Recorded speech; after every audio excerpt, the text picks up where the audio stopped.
예, 국대에서 세법을 가르치고 있는 이창희입니다.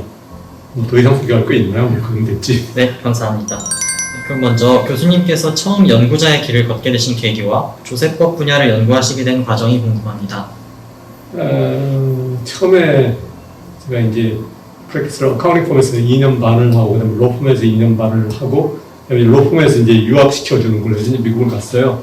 미국 가고 이제 LLM을, 하버드 로스쿨에서 LLM을 하고, 처음에 미국 갈 때만 해도 뭐 교수 되겠다는 생각이 있었던 것도 아니고, 그래서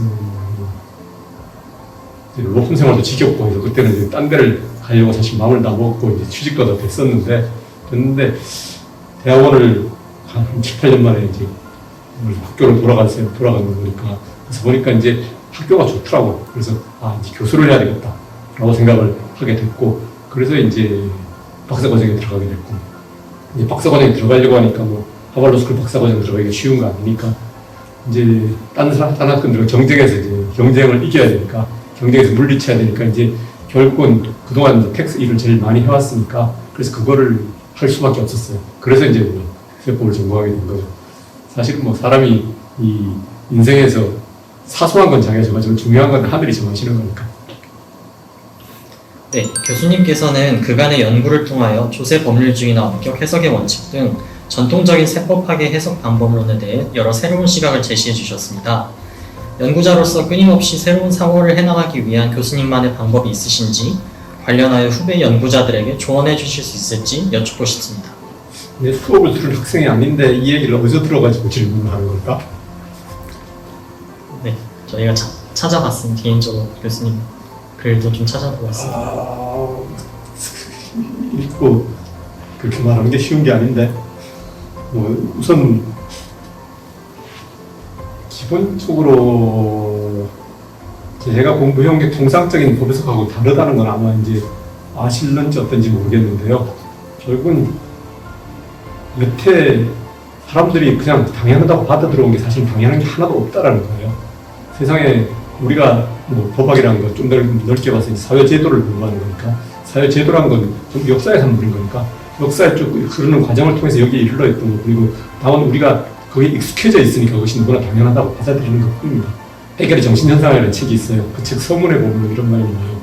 그러니까 익숙한 것을 그냥 옳다고 믿고 받아들이는 것, 그것이 자신과 남을 속이는 가장 지름길이다. 익숙한 것은 그냥 익숙한 것뿐이에요. 그게 옳은 게 아닌 거니까. 그러니까 옳을 수도 있지 물론.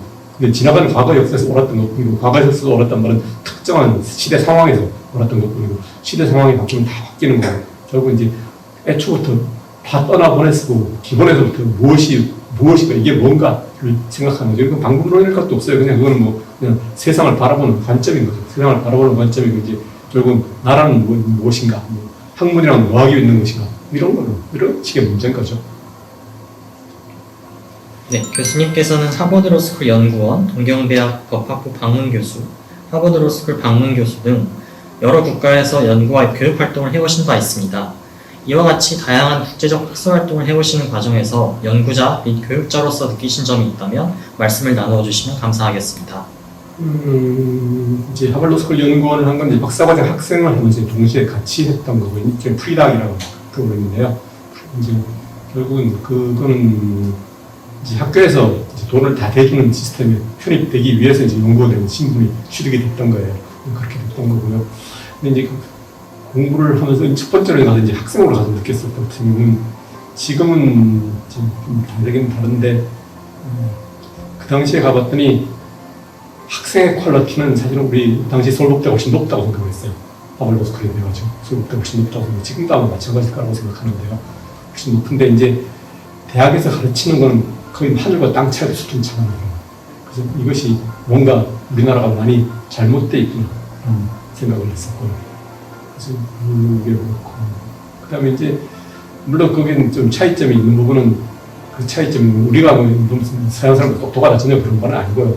그런 건 아니고, 미국의 대학은 하버드만이 좋은 대학은 아니니까, 하버드, 예일, 스탠포드 이런 식으로 쭉 흩어지니까 이제, 근데 우리나라는 워낙 서울대 위주로 모이는 시스템이 되다 보니까, 그렇게 되니까 이제 똑똑한 사람이 이쪽에 더 많이 모여 있는 거죠. 그러게 학생 퀄리티가 상대적으로 높아지는 거고. 근데 결국은 그 똑똑한 학생들을 데려다가 우리가 지금 무엇을 가르치고 있는가, 우리는 무엇을 공부하고 있는가 이런 점에서 굉장히 회의가 들었어요. 그다음에 이제 일본에 가서 공부할 때도 보면은 일본은 미국과 우리나라 중간쯤일까? 당연히 동경대학이 제일 좋은 학생이 모여 있는데 꼭 그렇다고 다 동경대에만 모여 있는 건 아니에요. 미국만큼 흩어져 있는 건 아니지만 지금 그렇게 돼 있고, 그다음에 공부를 열심히 하는 거는 다 비슷하죠. 그거는 다 비슷한데 우리나라 학생들이 공부를 덜 열심히 하는 것 아니에요. 분명 확실히 거의 똑같은 정도 공부를 하는데 그 결과물에 차가 있는 거는 이것은 도대체 무엇인가? 재능이 더 낮고 공부도 똑같이 열심히 하고 그런데 최종 결과물은 달라졌으니까, 확실히 달랐으니까. 그래서 이건 뭔가 많이 잘못됐다, 그런 생각을 하게 됐죠. 네, 교수님께서는 공인회계사이자 미국 변호사로서 한국과 미국의 회계법인, 법무법인에서도 근무하신 바 있습니다. 또한 기획재정부 세제발전심의위원 등 정부 및 공공기관을 위한 자문역도 역임하신 바 있습니다.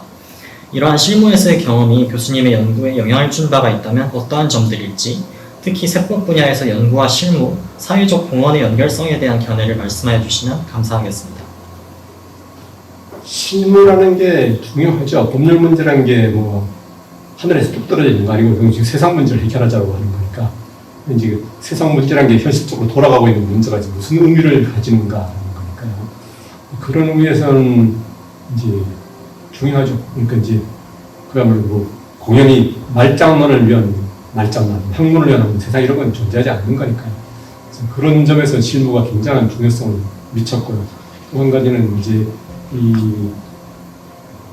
어떻게 본다면 이제 실무하는 사람들이 대학에 있는 사람들까지 괴리가 굉장히 큰 셈인데 그 점은 애초부터 별로 괴리가 없었던 셈이니까요. 실무하는 사람들이 무엇을 생각하고 또 그게 왜 문제가 되는가, 이제 그런 것들을 계속 끝없이 물어오고, 또 물어오면 내가 그 문제를 이해하기 위해서 오랜 시간을 들일 필요가 없으니까 바로 서로 딱딱 말을 알아들으니까 이제 그런 점에서 실무에도 꽤 도움이 됐을 거라고 생각하고, 그다음에 이제 연구 어젠다 자체가 이제 어떻게 본다면 실무에서 문제 되는 것에서 시작을 했으니까, 시작해서 오는 것이고, 다만 이제 제가 공부용 문제는 그렇게 아주 디테일한 실무에 법률 문제 그런 걸 하신 공부용 건 아니고요.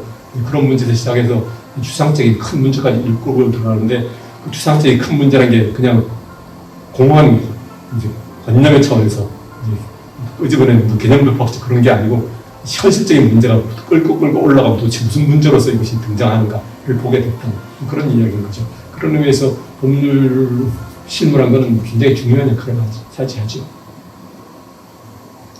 네, 교수님께서는 2022년 조세핀 한처 피지배 외국법인 세제의 회고와 전망을 주제로 한 논문을 발표하셨습니다. 조세핀 한처 및 관련 세제를 패권국가인 미국과 다른 나라의 관계라는 틀로 설명하시게 된 계기와 연구를 통해 핵심적으로 다루고자 하셨던 문제의식에 대하여 좀 더 설명해 주시면 감사하겠습니다. 이거를 읽었을 것 같지가 않은데 무지무지 어려운 글인데, 이거 글 쓰는데 거의 2년 가까운 세월이 들었어요. 글 한 편 쓰는데 2년이 들었다는 얘기인 건데요.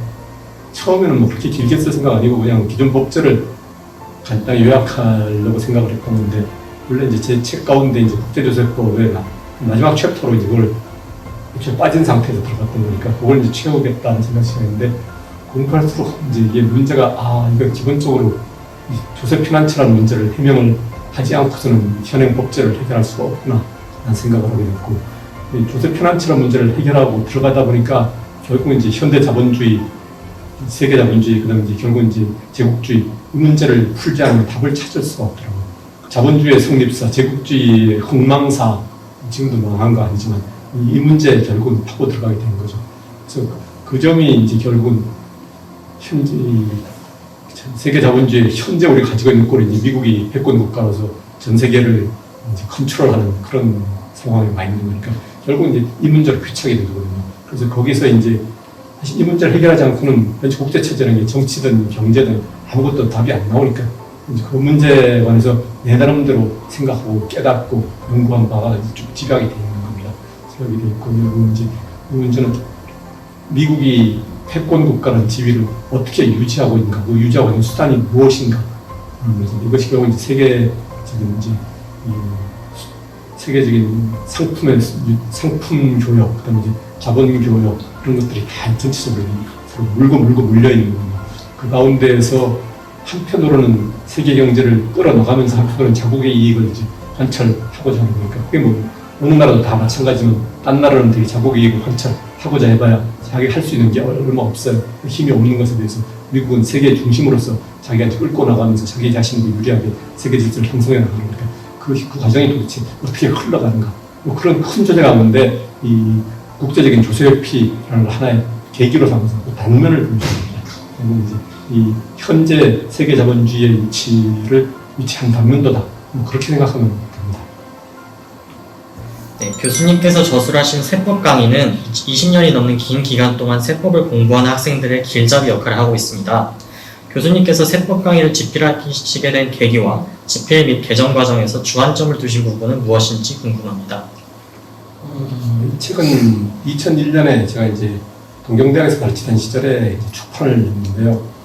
생각보다는 출판을 한 몇 년을 빨리 내게 됐습니다. 빨리 내게 된 계기는 이제 원래 이제 그 전에 이태로 선생님 교과서가 있었는데 이태로 선생님 교과서가 이제 이렇게 선생님이 이제 리타이어하시고 개정이 잘 안 됐어요. 개정이 잘 안 되고 그다음에 선생님하고 나하고는 이제 생각하는 방식도 하나 다르고 글 쓰는 스타일도 하나 많이 달라서 그 책을 내가 만든 것도 적절치 않았고 선생님도 나한테 부탁을 안 하셨고요.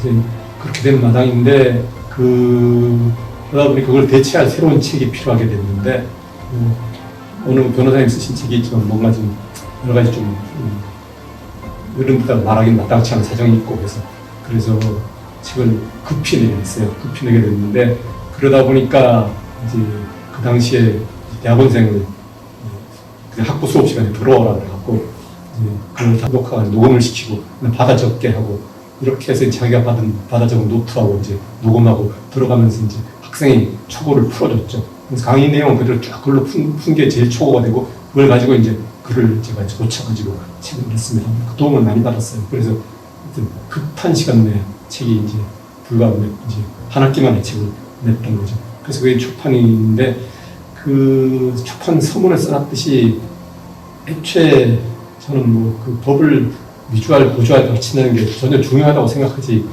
않았어요. 지금도 사실은 그렇고 법을 미주알, 고주알 가르치는 게 중요하지 않다고 생각하고 나름대로는 이제 우리가 이 서울대학교라는 이 대학교가 무엇하는 곳인가 라는 문제를 생각해보면 결국은 지금의 로스쿨은 어떻게 보면 비극적이기도 한데 이 그냥 일종의 전문화된 경영대학원인데요. 사실은 그때만 해도 법대는 전혀 그런 건 아니었으니까 이제 나라의 지도자를 양성한다. 나라를 이끌고 나갈 지도자 혹은 뭐 지식인을 양성한다. 그런 생각이거든요. 그런 관점에서 이 좀 지식인 양성에 뭔가 나름대로 일조를 하고 있다라는 생각에서 이제 강의도 했었고 그런 관점에서 책은 쫙 써져 있으면 책이 써져 있는 강의 내용 자체가 그랬다고 하니까 도대체 이 나라를 이끌고 나갈 지식인으로서 혹은 경제가로서 도대체 무엇을 지금 여러분들이 고민해봐야 되는가 라는 건데 물론 뭐 삼라만상을 다 가르칠 수 있는 거 아닙니까? 다만 제가 가르치는 세금 이런 분야에 관련해서 그걸 고민해야 될 쟁점들이 무엇인가 그것 쪽에 이제 강의를 해나갔던 거죠. 그래서 강의를 해갖고 이제 그걸 처음에 초판 책을 냈고요. 그 초판에는 사실은 뭐 법률책이지만 또 법률책이라고 하기 마땅치 않을 정도로 딴 얘기가 훨씬 많죠. 훨씬 많고 물론 딴 얘기라고 하면 법 문제인데 법을 도는 게 보통 있는 조문에 뭐가 있고 판례가 어떻고 이런 내용이 아니란 말씀이에요. 아니란 말씀인데 그렇게 책을 내고 그 다음에 조금 문제가 된 게 이제 책을 그렇게 내니까 그 다음에 이 책이 사실은 시중에서 거의 수요가 없어요. 근데 수업을 딱 듣는 학생들 말고는 별로 학생들하고 수업을 듣는 학생이고 당시 대학원생들한테 상당히 히트를 쳤는데 대학원생들이 이걸 읽는 정도 말고는 읽는 사람이 없지 당연히. 없다 보니까 이제 출판사에서 조금 이렇게는 곤란하다, 끌어가기 어렵다. 그래서 할 수 없이 이제 실정법과 판례를 거기 이제 박아놓기 시작했어요. 박아놓기 시작해서 이제 그 뒤에 쭉 책의 볼륨도 늘어나고 그렇게 해서 이제 책이 지금 같은 꼴이 된 거죠. 그래서 초판에 들어있는 이론적인 내용은 기본적으로는 지금까지도 틀은 그냥 유지했고 물론 뭐 좀 일부 오류를 바로잡는다든가 이런 정도는 있지만 하여튼 기본적인 게 다 그냥 들어있고 그 뒤에 현행법과 판례가 무지막지하게 들어갔죠. 그래서 가령 초판에 있던 판례가 다르죠. 예를 들어서 판례가 내 생각에는 한 7, 80개나 7, 8개를 언급했을 정도인데 지금은 뭐 판례가 언급된 판례가 몇천 개니까 그래서 그걸 현행법에 업데이팅 해갖고 이 실무가들도 원하면 찾아볼 수 있는 책이 되도록 성격을 애매한 성격을 겸해놓은 거죠. 그래서 원래 참 지식인이 되고 싶은 사람들을 위한 내용과 법률 실무가가 원하면 찾아볼 수 있는 이 내용. 그러니까 이제 어떻게 애매하게 겹쳐져 있는 그런 꼴입니다. 네, 교수님께서는 2000년을 전후해서 법인세와 회계라는 단행본을 출간하셨는데 그 이후에는 이러한 성격의 저서를 더 집필하시지 않으신 이유가 있는지, 그리고 2010년대 이후 국제조세법, 미국 법인세법, 세법 입문 등의 저서를 출간하시게 된 취지에 대하여 말씀을 나눠주시면 감사하겠습니다. 법인세와 회계라는 책은 이제 그걸 처음에 제일 첫 번째 낸 책으로서 회계를 주제로 삼았던 거는 사정이 이렇습니다. 그러니까 이제 제가 교수가 처음 됐을 때만 하더라도 우리나라에서는 이 세법이라는 게 이제 경영대학 혹은 뭐 회계사들의 이제 전유물 정도로 하는 생각이 굉장히 컸어요. 컸고 이제 우리나라에 뭐 세법 선생님은 사실 이틀 선생님 한 분밖에 안 계셨으니까 안 계셨는데 그게 그렇게 하다 보니까 이제 이 회계 이야기를 가지고 세법 문제 답을 내는 게 워낙 일반적인 경향이었어요. 근데 사실은 그게 역사를 뒤져보면 전혀 말도 안 되고 다른 나라도 그렇지 않아요. 나라도 좀 차가 있는데요. 차가 있는데 그래서 그 미국서 하는 말로는 그 회계사들 미국서는 이제 그 원아이드라고 말합니다. 왜 한눈으로 세상을 바라본다는 거죠. 그것만 가지고 세상을 바라보니까 그게 세금 문제는 게 그것보다 훨씬 더 복잡하고 어렵다라는 걸 보여주겠다는 게 그 책의 지금 집필 목적이에요. 그래서 이제 이게 실제로 세금 문제는 그냥 회계 안 하고 풀 수 있는 게 아니다. 라는 그런 내용이 쫙 들어있고, 그 내용은 결국 이건 어떻게 보면 우리 국내에서는 거의 뭐 첫 번째 아닐까 싶기도 한다. 죄송합니다. 지금 건방진 말씀인데. 그래서 국내에서 거의 드물게 모노그래프입니다. 모노그래프한 건 이제 어떤 통일적인 주제를 가지고 쫙 이끌어갖고 이제 앞뒤를 맞춰낸 그런 논문 셈인데요. 아주 길고 긴 논문이 셈인데요. 그런 의미에서 모노그래프라서 책을 냈었고요. 일단 그 회계에 관한 터무니없는 그런 편견이랄까 선입견이랄까 이런 건 좀 이제 바로 잡은 셈이 됐고, 물론 그 뒤에도 이제 가령 뭐 여전히 뭐 경영학하는 분들이나 이런 분들은 그런 사고가 여전히 좀 남아 있는데요. 근데 조금 그건 실제 문제에 부딪혀보면 잘못 알았구나, 공부를 안 해서 그런 생각을 하는 것 뿐인 거니까 그런 문제를 이제 답을 냈던 셈이고, 그렇게 하고. 근데 그 책은 근데 뭐 사실 애초에 그런 목적으로 낸 거고 더 이상 단행본을 팔리지가 않아요. 한 번 찍고 나니까 소화되고 나니까 더 이상 팔리지가 않고. 그래서 그 다음에는 이제 그건 뭐 모노그래프니까 애초에 뭐 개정을 한다는 의미도 없는 거고요. 없는 거고. 그래서 그 책 내용 가운데 이제 상당 부분은 그냥 살려가지고 세법인 지금 현재 세법 강의 가운데 이제 세무회계 부분에 살아있는 셈입니다. 살아있는 셈이고, 그다음에 그거는 이제 그 구체적인 법에 관한 실정법에 관한 내용들이고, 그 모노그래프의 성격은 그건 뭐 그냥 없어진 셈이죠. 없어졌고 그냥 세법 강의가 다루고 있는 여러 가지 큰 주제 가운데 하나로서 흡수돼서 그 안에 들어가 있는 셈입니다. 그 안에 들어가 있는 셈이고, 그 다음 질문인 다른 책들, 국제조세법, 미국 법인세법, 세법 입문 이런 책들은 이제 국제조세법은 뭐 세법 강의가 책이 어려운데 국제조세법은 조금 더 어렵습니다. 사실 원래는 제가 이제 미국 가서 공부했던 게 국제조세를 공부를 했었고요. 미국 가기 전에 프랙티스를 했던 것도 주로 국제조세 관련 일을 제일 많이 했었고요. 그래서 했었고, 근데 이제 제가 뭐 미국이나 일본 가서 가르쳤던 내용도 다 국제조세법을 가르쳤었는데요. 그래서 그거를 책을 원래는 이제 영어로 낼 생각이었었는데 제가 이제 한 40대 후반 50 가까이 돼갖고 이제 몸이 좀 건강이 급격히 나빠졌어요. 급격히 나빠져갖고 이제 그 책을 내겠다는 생각을 포기할 수밖에 없었어요. 한 10년에 걸쳐서 그 원래 준비되어 있던 강의 자료를 가지고 이제 다시 한글로 풀어써서 이제 논문 형식으로 이제 글을 한 꼭지 한 꼭지 내갖고 이제 내놨다가 나중에 그걸 다시 쭉 정리해갖고 책을 낸 것이 국제조세법이라는 책입니다. 이 세법 강의가 다루고 있는 큰 주제도 결국은 이제 이 법률 제도라는 게 이제 정치와 어떻게 얽히는가, 정치란 것은 무엇이고, 정치에서 법률 제도는 무엇이 법률 제도 형성해 나가는가, 민주주의는 무엇이고, 정치 권력의 힘이란 건 무엇인가, 이런 주제를 다루어가지고 그것이 이제 여러 세계 전체로 확대된 것이 이제 국제조세법 책입니다. 그 부분에서 이제 이 나라와 나라 사이에 관계되는 조약이라든가 기타 전 세계적인 법규범 이런 것들이 도대체 어떤 식으로 형성이 나오고 어떤 식으로 그것을 이제 좀 심하게 호도해 나가고 이렇게 해서 이제 각각 자기 그 안에서 자기 나라 국익을 어떻게 도모해 나가고 최종 결과는 무엇이 되고 이런 얘기를 쭉 쓰고 있는 겁니다. 그러다 보니까 뭐 법률만 알아서 되는 거 아니고 온갖 어려운 문제를 동시에 생각해 나가니까 훨씬 어렵습니다. 어렵고 일단 미국 법인 세법은 그건 전혀 성격이 다른 책인데요. 미국이라는 나라가 워낙 중요하다 보니까 미국 법인세 안 가르칠 수가 없습니다. 그래서 대학원에서 쭉 가르치고 있는데 그거를 미국 책을 가지고 강의를 했더니 학생들이 이해도가 아무래도 너무 떨어져요. 요새 뭐 학생들이 영어를 잘한다고는 하지만 세법이랑 원래 어려우니까 세법은 뭐 우리나라 법도 어려우니까요. 이제 남의 나라 법을 보고는 이제 남의 나라 말로 읽는다는 게 굉장히 어렵습니다. 그래서 이거 이해도가 아무래도 너무 낮다 이렇게 가지고는 가르치는 것이 애들이 잘못 배워서 나중에 실무에서 엄한 소리를 하겠다라는 생각이 들기 시작해서 책을 내야 되겠다고 생각을 했어요. 그래서 이것도 이제 강의 자료를 다시 이제 쭉 모아가지고 다시 정리해갖고 이제 책을 내는데 이 책도 어렵습니다. 어려운데 이건 이제 전혀 다른 사정에서 어려운데요. 세법강이나 미국 국제조세법과는 전혀 다른 종류의 책입니다. 세법강이나 국제조세법은 제가 바라보는 세상의 얼개 그런 것인데 미국 법인 세법은 전혀 그거 아니고 그냥 전형적인 법학도 그렇습니다. 전형적인 법학도 조문이 어떻고 판례가 어떻고 또 이건데 미국 법인 세법 자체가 워낙 어려워요. 일단 법조문이 워낙 어렵다 보니까 판례도 무지막지하게 얽히고 그다음에 이제 미국은 특히 이제 법조문에 없는 걸 판례가 정하고 워낙 일반적으로 많다 보니까 그래서 그런 문제를 다 이제 다뤄나가다 보니까 굉장히 어렵습니다.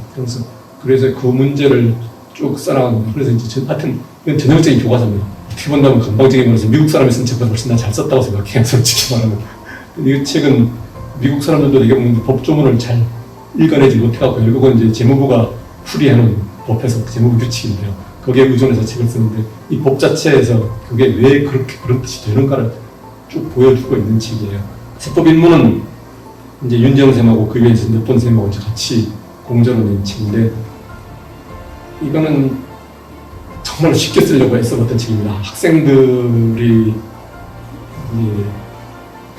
세법 강의가 책이 어렵고 그러다 보니까 이제 읽지를 못하니까 잘 못 읽으니까 세법 처음 배우는 학생들에서 뭔가 좀 더 읽을 수 있는 기초에 관한 문헌이 있어야 되지 않을까 하는 생각을 했는데 그런 책을 쓰면 좀 팔리기도 할 것이다 라고 생각을 했는데 책은 사실 상당한 정성을 들여서 썼습니다. 윤 선생님도 굉장히 고생을 하셨고 다른 선생님도 고생을 하셨고 했는데 결과적으로 팔리지 않았어요.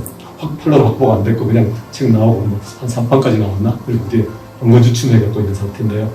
이 책은 뭐 기본적으로 법을 하나도 모르는 사람이 읽어도 이런 거구나 라고 이제 알 수 있고 그다음 혹은 뭐 법을 공부하지만 세금을 전혀 모르는다 이런 사람들이 처음 들다 보면 세법이라는 게 이런 문제를 다루고 있는 거구나 알 수 있는 그런 양수겹장을 해보겠다라는 생각으로 썼던 책입니다. 이건 그 최학자형 교과서를 썼던 겁니다. 네, 법학교육이 법학전문대학원 체계로 전환되면서 세법 분야의 교육에 있어서 그간 느끼신 변화와 소회가 있으신지 더불어 학생들에게 당부하고 싶으신 말씀이 있으신지 여쭙고 싶습니다. 뭐 스쿨이 되고 난 다음에는 그냥 똑같은데요. 결국 이제 문제는 이거죠.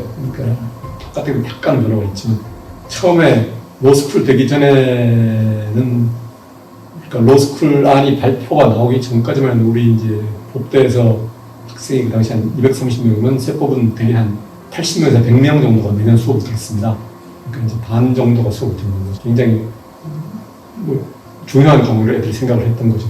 많이 배울 수 있다고 생각을 했고 그렇게 했었는데 이제 그것이 그러다가 이제 로스쿨이 된다고 딱 발표가 나니까 학생들이 딱 반으로 줄더라고. 반으로 주니까 뭐냐면 이거 로스쿨 되기 전에 빨리 사법시험 붙어서 나가야 된다라는 생각을 하는 거예요. 거기에 애들이 학생들이 압력을 느끼게 되니까 결국 이렇게 이제 세법 같은 거 공부하고 있으면 한가한 여유가 없다는 거예요. 그렇게 해서 그 여유가 없어서 빠져나가게 됐던 거고 그게 대학원 교육에서 치는 학생의 퀄리티가 나오게 되는데 그 무렵에 이제 한 로스쿨 발표 나오기 전까지는 우리 대학원에서 이 대학원생 가운데 지적재산권과 세법을 합치면 반 정도였으면 돼요. 대학원생 전체 절반 정도가 지재와 조세였습니다. 지재와 조세는 이제 학생 퀄리티도 무지무지 좋은 학생들이 엄청나게 들어갔었어요. 그리고 제가를 뭐 지금 굴지의 어느 로펌에 다니는 어느 학생 같은 경우에는 오늘은 누가 갑자기 쭉쭉쭉 찾아오는데 갑자기 하는데 선생님 제가 올해 사법시험에 붙었습니다. 드디어 세법을 공부할 수 있게 됐습니다. 그러는 거예요. 그래서 뭐 그런 시기였으니까 그랬었는데 이제 그러다가 어떤 학생이 딱 반으로 줄고 80에서 40으로 80에서 100 있다가 40 내지 50으로 줄고 그다음에 그러더니 이제 한 20까지 준 상태에서 로스쿨이 들어왔어요. 로스쿨이 들어오니까 로스쿨 첫해 둘째 정도만 해도 우리 학생들이 이 변호사 시험 압력이 크지 않았으니까 학생 수업을 한 20명 가까이 듣고 있는데 점점 줄고 지금은 뭐 학생이 불과 뭐 10명 뭐 혹은 8명, 9명 그 정도 수업을 듣는 상황이니까 이제 세법을 공부할 정도로 마음의 여유가 없는 거죠.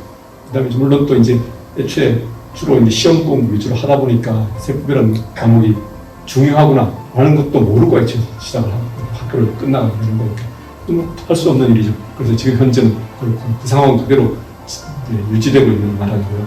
대신 이제 세법을 듣는 학생들은 숫자는 많지 않지만 되게 이제 공부를 잘하는 학생들이 듣고 되게 다 이제 로펌에 나가서 이제 텍스 일을 실제로 하고 있고 그런 모양입니다. 그 사정은 지금 계속 그냥 그대로 굴러가네요.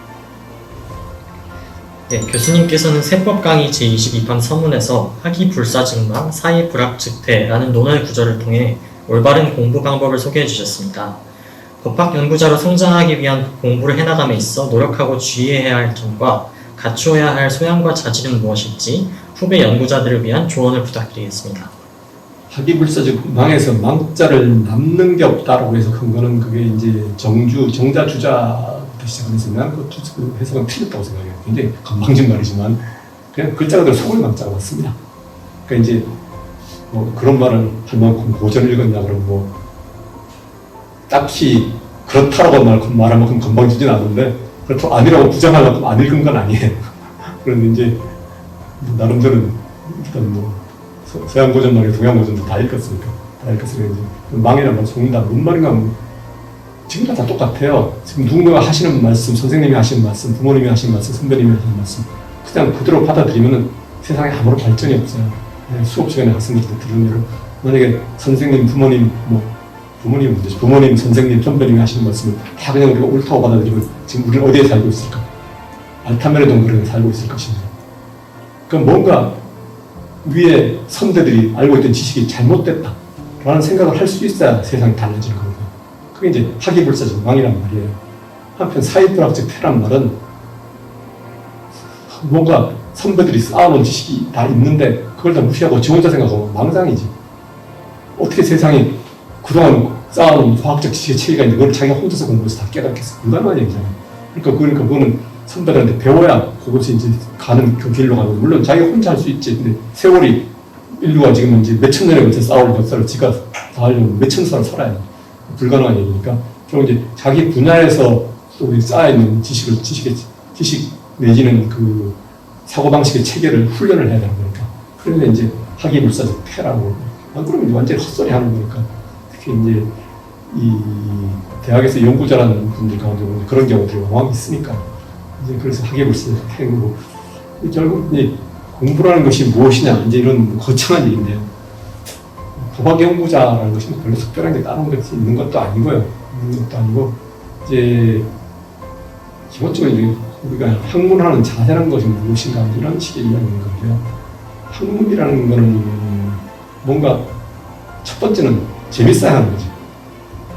재밌어야 하는 거예요. 안 그러면 뭐 사명감만 가지고 세상에 할 수 있는 사람은 없어요. 자기가 재미를 느끼지 않으면 아무도 못합니다. 재밌어야 한다는 얘기는 이것이 무엇인가, 도대체 이것은 왜 이런가, 지적 호기심을 자기가 느껴야 되는 거니까 그 지적 호기심을 느껴야 되는 것이고 그것이 안 느껴지면 그 사람은 학자로서 애초에 잘 안 맞는 거니까 물론 세상 모든 사람이 다 학자로 살아야 될 이유는 없으니까 자기 각자 행복하게 살면 됩니다. 살면 되는데 이제 그것이 사람에 따라서는 그냥 일상적으로 그냥 돈 벌고 잘 먹고 잘 살고 그런 게 인생이 이렇게 살아서 무슨 의미가 있느냐라고 생각하는 사람도 있으니까 그런 사람들 경우서 도대체 나는 어디에서 태어나서 어디로 가는가 이런 문제가 이제 궁금한 그런 문제 연장선상에 있는 거죠. 결국은 학문이랑 법학도 다 똑같죠. 그래서 크게는 그 테두리 안에 있는 거니까 그 테두리 안에 있는 거고 어떤 디테일한 어떤 법률 문제를 해결한다. 그거 꼭 어떻게 생각할 필요 없어요. 판사하면서도 늘 부딪힌 문제들이니까 변호사하면서도 그 문제에 관해서 자기 나름대로 의견을 주장하고 할 수 있는 거니까 돈도 훨씬 많이 벌고 그런 건데 이제 그런 관심을 넘어서 갖고 도대체 나란 무엇인가, 세상이란 무엇인가, 우주란 무엇인가 이런 식의 이제 큰 관심사가 있어야만 되는 것이다. 그다음에 이제 연구에서 첫 번째는 아까 말씀드린 두 가지 결국 아까처럼 남이 말해놓은 걸 그냥 믿으면 안 된다. 뭐든지 다 이것이 과연 옳은가, 정말 옳은가, 이것이 그런가, 그렇다면 왜 그런가를 이해해야 되는 거, 아니라면 왜 아닌가 생각해 봐야 되는 거고요. 그래서 결국 비판적으로 읽는 겁니다. 뭘 많이 읽어야죠. 당연히 읽는데 거기서 이제 매몰되지 않고 비판적으로 읽어야 되는 거죠. 그다음에 이제 통상적인 해석법학을 공부할 때도 해석법학을 공부하는 가장 이제 나는 학생들에게 유일한 길이라고 하는데 판례를 비판적으로 읽어 나가는 거예요. 판례를 읽어 나가는데 그냥 판례가 뭐다 외려들지 말고 이게 왜 그 결론이 필요한가 생각하면 우리 판례는 사실 퀄리티가 굉장히 높습니다. 그래서 높은 퀄리티이기 때문에 그걸 쭉 해서 논리를 생각하고 따져나가면 많은 걸 배울 수 있어요. 그러고 나서 그다음에 이것이 과연 맞는가 생각해보면 이거 이상하네 라는 이제 생각까지 이룰 수 있으면 한 걸음 올라가는 거예요. 그렇죠. 네, 앞으로 학교에 계시면서 그리고 영예로운 정년 이후 어떠한 계획을 가지고 계신지 궁금합니다. 뭐 학교에 앞으로 있으면서 이제는 별 특별한 계획이 없어요. 남아있는 기간 동안 학생을 충실하게 가르치겠다. 그 정도 생각뿐이고요. 그다음에 학교를 떠나고 나서는 글쎄요. 여러 가지 생각을 많이 해봤었는데 이제 처음에는 그냥 놀아볼까 생각도 했었고요. 그다음에 이제 공부를 한다 그러면 내가 이제는 사실은 법을 공부한다 혹은 특히 세법을 공부한다 이건 내가 서울대학교에 자리를 잡았으니까 그래서 내가 객관적으로 해야 되는 소임이 있으니까 지금 하는 거였고 이게 과연 내가 가장 잘할 수 있고 하고 싶은 일인가 생각해보면 꼭 또 그랬던 것 같지는 않아요. 같지는 않은데 그래서 다른 걸 뭘 해볼까 그런 생각도 있는데요. 있는데 이제 그러다가 다른 걸 한다는 예를 들어서 이제 영실 한글로 번역을 해본다든가 이런 거 이제 해볼 생각도 했었는데 부딪힌 문제는 지금 여러분들에게 우리보다는 여러분들이 더 큰 문제가 있는데 지금 나라가 돌아가는 꼴을 보니까 이제 앞으로 이 연금제도가 다 붕괴한 게 시간 문제인 것 같아요. 시간 문제인 것 같은 게 그거를 연금제도가 붕괴하면 일반 세입으로 외우면 된다. 완전 불가능한 일이죠. 불가능한 일인 것이 출생률이 이마당인데 앞으로 0.7대 우리 현재 0.7로 이미 내려왔는데 13-20이니까 젊은이 한 사람이 노인을 셋을 부양한다는 얘기예요. 그럼 일반 세입으로 모자라는 연금을 충당하는 세금을 거둘 수가 없어요. 어떻게 한 사람이 세 사람을 부양해 불가능한 일입니다. 전혀 불가능한 일이니까. 근데 이걸 많이 바라보이는 미래를 애써 눈 감고 있으면서 타조처럼 머릿속에 쳐박고 있는 꼴이니까. 그래서 이 문제가 큰 문제로 등장하게 되니까 이제 현재 남한이 아니고 현재 우리 세대들은 다 이제 앞으로 이제 어떻게 하면 살아남을 것인가 이런 문제를 고민하고 있는 단계 아닌가 싶어요. 나도 그 문제에서 자유롭지 않고요. 목숨은 좀 길어지고 그런 것들을 생각하고 있는 참입니다. 예. 네, 교수님 말씀 감사드립니다.